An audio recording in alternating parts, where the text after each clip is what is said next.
Então, viramos a página, vamos falar sobre transações. Doutor Eduardo, esse é o terceiro quadro do nosso programa e a gente quer ouvir uma transação que você se envolveu, alguma transação que foi importante para você e por que ela foi importante.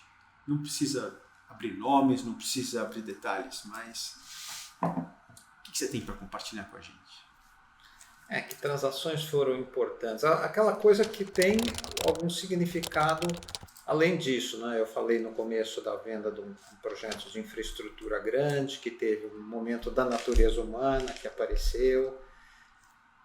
Eu lembro também das intensas coisas da Lava Jato, aquelas tensões que fez refletir, defendendo clientes, ajudando eles a fazerem acordos, a conseguirem financiamento para reestruturar ou reequilibrar os seus negócios. Então, a fragilidade do executivo, que até então era poderoso, que chama atenção para essa transitoriedade da vida humana.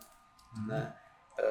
Então, como aquela pessoa estava precisando de alguma coisa, eu me lembro de um dia ir deixar uma advogada do escritório depois de trabalhar até tarde em casa, uma das nossas sócias, a Ana Paula, aí eu deixo ela na casa dela e tinha um vulto na frente da casa. Ela falou, peraí, você não vai descer, ó, tem esse vulto esperando. Ela falou, não, eu vou descer porque esse cara é o diretor da empresa X e ele está, a empresa está sendo investigada profundamente, cita um dos nossos principais clientes, e ele não consegue dormir noite nenhuma se ele não vier aqui me esperar subir comigo para a casa onde eu moro com a minha família e contar as aflições dele do dia.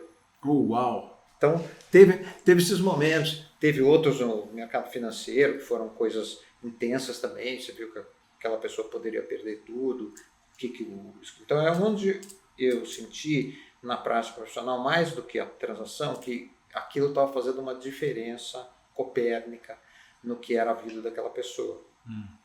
Uma pessoa que muitas vezes tinha errado, mas a vida é feita de nuances, afinal. Né? Quem de nós, não? Não é? Ou nunca?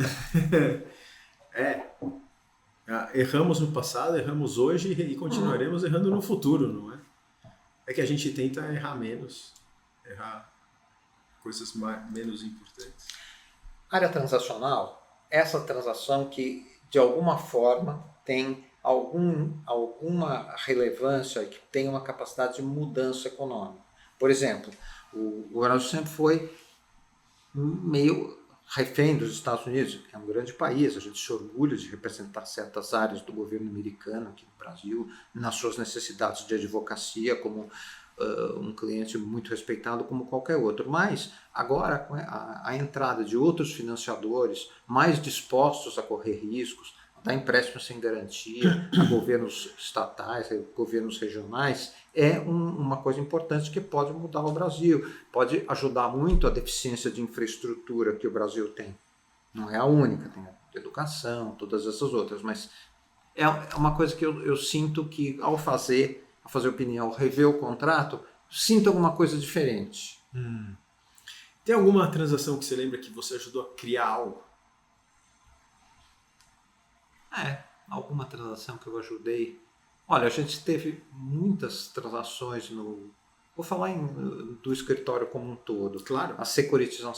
Toda a securitização de recebíveis, ela nasceu em operações que foram feitas lá no escritório.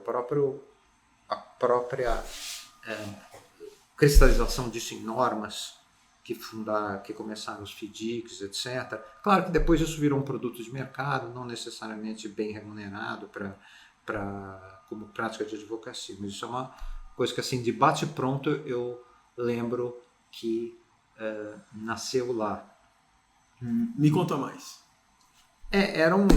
No começo não existia regulação nenhuma que permitisse que os créditos que uma entidade gera pudessem ser usados, a não ser descontando no mercado financeiro e as taxas eram altas, para gerar capital de giro para essa empresa.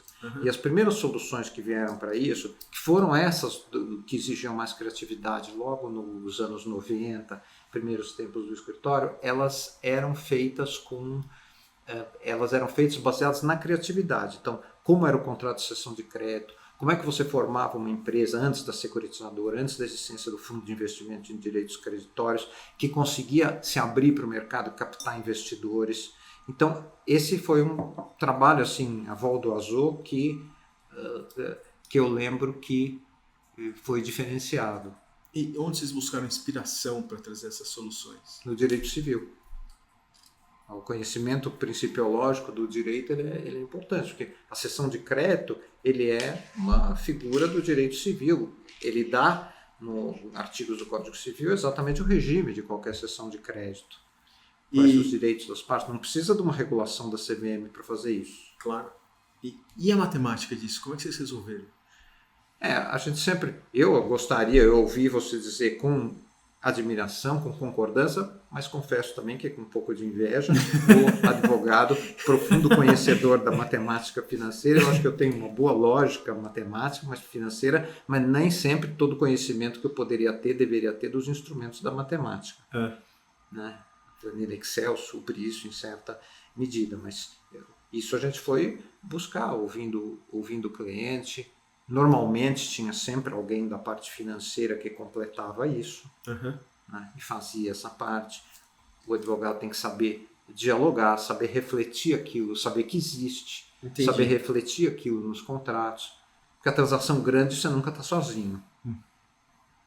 Então, basicamente, foi um trabalho a quatro mãos com o seu cliente, vocês trazendo a forma, a substância e eles contribuindo com a matemática, e isso parou de pé. Geralmente esses clientes eram os desse momento que eu estou descrevendo. Claro. Pensaremos em outros, nas infraestruturas mais recentes, mas eram bancos de investimento, que o primeiro tipo de banco de investimento que surgiu com sucesso no Brasil, e teve muito, foram bancos de investimento que eles eram tripulados pelos melhores executivos do banco comercial que tinha dado origem àquele conglomerado. Então, esses melhores executivos, eles eram transferidos e eles começavam. Então, eles tinham muitas características que fizeram esses bancos, por exemplo, respeito ao advogado, respeito à lógica jurídica e riscos jurídicos da transação, de que eles queriam se informar profundamente. Né? Dar latitude para o advogado dar as soluções, respeitar essas soluções, em vez de outras posturas não tão favoráveis, que eu acredito menos, que eu vi depois, de dizer para o advogado o que tinha que acontecer, etc., e meio que distorcer o trabalho jurídico. Entendi. Então, esse tipo de coisa, num momento em que não tinha regramento, ele permitiu, com os agentes certos, o aparecimento dessas regras, dessas estruturas. E como é que você depois usou essa experiência, essa construção, para influenciar o regulador? Como é que você faz isso? Aí, num determinado momento, aí já uma década depois, já era começo dos anos 2000, um dos sócios do escritório, Jorge Lubira, era presidente da Associação Brasileira de Bancos. E aí ele tinha essa interlocução. Então isso foi levado para o regulador, teve um diálogo, e essa experiência acabou se transformando nas regras sobre fundos de investimento de direitos creditórios. Né? Como, mais recentemente, os estudos que a gente fez, junto com um colega, o Luiz Felipe Calabró, que é nosso sócio, foi por 20 anos advogado da BSM, o autorregulador do sistema B3, isso ajudou a formatar a internalização de ordens, o plano de internalização. Então, ele nasceu de uma concepção jurídica, mas aí ele é proposto para o regulador como uma maneira de se transformar, e se transforma eventualmente nisso. Que legal! Então, um escritório de advocacia, ele está vivendo as oportunidades com os seus clientes e vocês têm a oportunidade de retroalimentar isso para a sociedade, trazendo novas propostas, alterações, ajustes.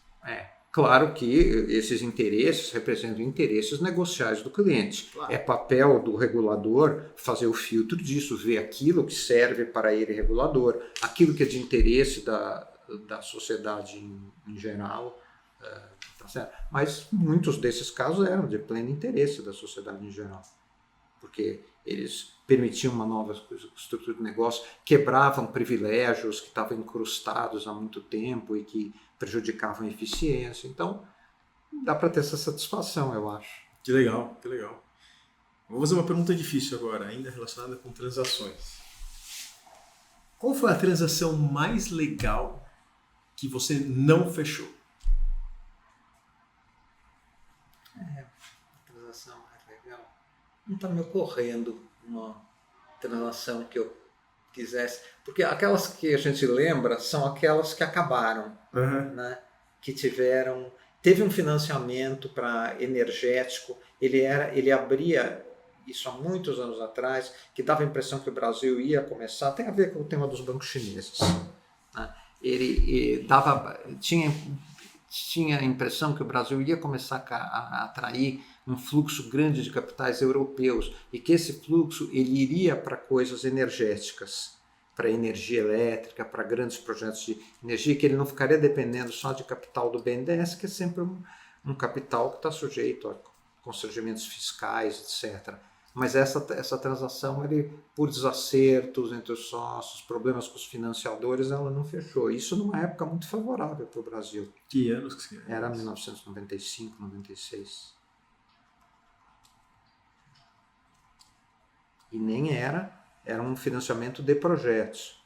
O financiamento de projetos ele tem a característica de que os interessados no projeto eles formam uma sociedade, então aquilo sempre tem uma característica privatística. Essa tendência que eu apontei agora, ela pode até ter uma característica mais ampla, né? Ela pode ser o empréstimo direto para o setor público, que é mais ousado ainda. Que é difícil constranger, ou mais difícil constranger o setor público a pagar. Então pode ser que a gente esteja entrando num momento, por razões geopolíticas, mais ousado, que até coisas mais importantes aconteçam. Mas teve esse momento. Aí. Boa.